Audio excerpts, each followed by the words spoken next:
අපි අද ඉගෙන ගමු මේ of කියන preposition එක කොහොමද පාවිච්චි කරන්නේ.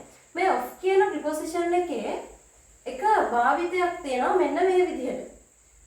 of කියන preposition එක පාවිච්චි කරන විදිය අපි ඉගෙන ගත්තොත් අපිට පුළුවන් අර අපි දිගට වාක්‍ය ලියුවේ දිග වාක්‍ය ලියුවේ ඒ දිග වාක්‍ය ලියද්දී මෙන්න මේ ක්‍රමය පාවිච්චි කරලා අපේ වාක්‍ය ඇතුළට තවත් වචන 3ක් වැඩි කරගන්න.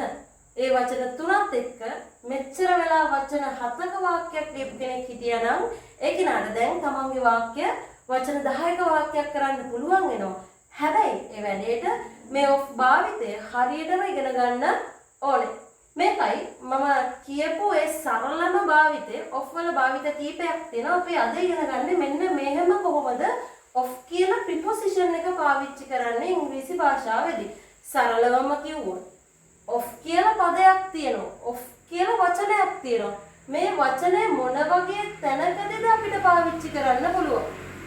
අපි දැනට වාක්‍යයක් ලියාගෙන යද්දි කොහොමද මේ of කියන කෙනාව මේ වාක්‍ය මැද්දට අපිට පාවිච්චි කරන්න පුළුවන් කියලා තමයි අපි බලන්න යන්නේ. හිතන්න අපිට එක ළඟ නාමපද දෙකක් කියවෙනවා. උදාහරණයක් විදිහට පාසලේ ගේට්ටුව. පාසල කියන්නේ නාමපදයක්, ගේට්ටුව කියන්නේ නාමපදයක්. එක ළඟ නාමපද දෙකක් කියවෙන මෙන්න මේ වගේ වෙලාවට අපි පාවිච්චි කරනවා ඔය නාමපද දෙක මැද්දට ඔය nouns දෙක මැද්දට ගෙනල්ලා දානවා අපේ මේ කවද of කියන කෙනාව. එතකොට තමයි ඒක පාසලේ ගේට්ටුව වෙන්නේ. නැත්තම් එක ළඟ නාමපද දෙක විතරක් ලියුවොත් ඒක පාසල ගේට්ටුව නිකම්ම වෙනම කියවෙන්නේ. හැබැයි අපි of කියන කෙනාව එතනට ගෙනල්ලා දැම්මට පස්සේ මේ වචන දෙක මැද්දට of කියන කෙනාව ගෙනල්ලා දැම්මට පස්සේ ඒක පාසලේ ගේට්ටුව කියලා කියවෙනවා. right. බලමු. එහෙනම් නාමපද දෙකක් මැද්දට තමයි of කියන කෙනාව පාවිච්චි කරන්නේ. අපි සිංහලෙන් කියද්දි කියන්නේ පාසලේ ගේට්ටුව කියලානේ. හැබැයි ඉංග්‍රීසියෙන් ලියද්දි මුලින්ම ලියන්න ඕනේ ගේට්ටුව කියන කෙනා ඊට පස්සේ කියවෙන්න ඕනේ පාසල කියන කෙනා. එහෙනම් ගේට්ටුව කියන එක මුලින් ලියලා ඊට පස්සේ තමයි පාසල ලියන්නේ. හැබැයි අපි ඒක සිංහලෙන් කියන්නේ පාසලේ ගේට්ටුව. ඉංග්‍රීසියෙන් ලියද්දී ඒක ගන්න ඕනේ ගේට්ටුව පාසලේ විදිහට. බලමු. ගේට්ටුවට ඉංග්‍රීසි වලින් අපි කියනවා the gate. හරි. ගේට්ටුව කියන එක ලියුවා. පාසලට ඉංග්‍රීසියෙන් කියනවා the school. හරි. නාමපද දෙක නම් ලියුවා. ගේට්ටුව the gate. පාසල the school. මේ දෙන්න මැද්දට දානවා of. the gate of the school. පාසලේ ගේට්ටුව. ආයෙත් මේකත් බලමු. නිවසේ වහලය. නිවසේ වහලය. සිංහලෙන් කියද්දි කියවෙන විදිහට නෙමෙයි. දෙන්න එක දෙක මාරු කරලා තමයි අපි ලියන්නේ. එහෙනම් නිවස කියලා මුලින් කියනකොට අපි දැන් මුලින් ලියන්න යන්නේ කාවද? වහලය කියන කෙනාව. දෙවැනියට ලියන්නේ නිවස. වහලයට ඉංග්‍රීසියෙන් කියනවා the roof. නිවසට ඉංග්‍රීසියෙන් කියනවා the house. වහලය the roof, නිවස the house. මේ දෙන්නව සම්බන්ධ කරන්න මේ දෙන්නගේ මැද්දට අපි අරන් එනවා of. the roof of the house. නිවසේ වහලය.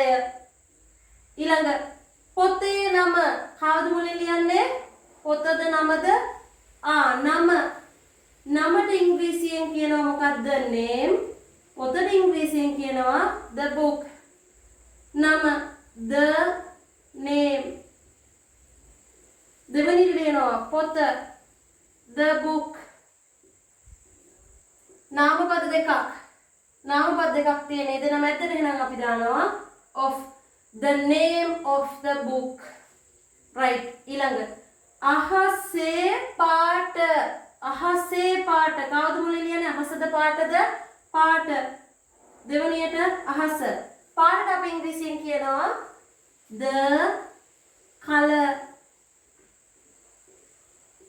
අහසට ඉංග්‍රීසියෙන් කියනවා the sky. නාමපදයක් මෙයක් නාමපදයක්. නාමපද දෙකක් මැද්දට අපි පාවිච්චි කරනවා of. රටේ ජනාධිපති. රට කියන්නේත් නාමපදයක්. ජනාධිපති කියන්නේත් නාමපදයක්. කවුද මුලින් කියන්නේ? ජනාධිපති. දෙවැනියට රට. ජනාධිපති the president.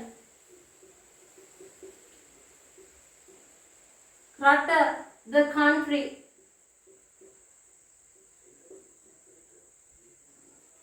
The president, the country මේ දෙන මැද්දට දැම්මා of. The president of the country. රටේ ජනාධිපති. ඊළඟට තියෙනවා පුතේ මිල. කවුද මුලින් ලියන්නේ? මිල. දෙවෙනි ලියනවා පොත. මිලට කියනවා ඉංග්‍රීසියෙන් the price. පොතට ඉංග්‍රීසියෙන් කියනවා the book. right. මේ දෙන්නම නාමපද, දෙන්නම nouns. මේ දෙන්නගේ මැද්දට අපි ලියනවා of. ඊළඟට පාසලේ සිසුන්. කවුද මුලින්ම ලියන්නේ? සිසුන්. ඊළඟට අපි ලියනවා පාසල සිසුන්.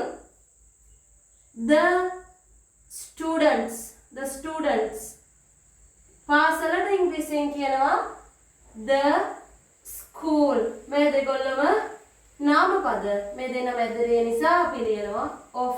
the students of the school. මේ විදිහට තමයි මෙන්න මේ of භාවිතය අපි අද ඉගෙන ගත්තේ.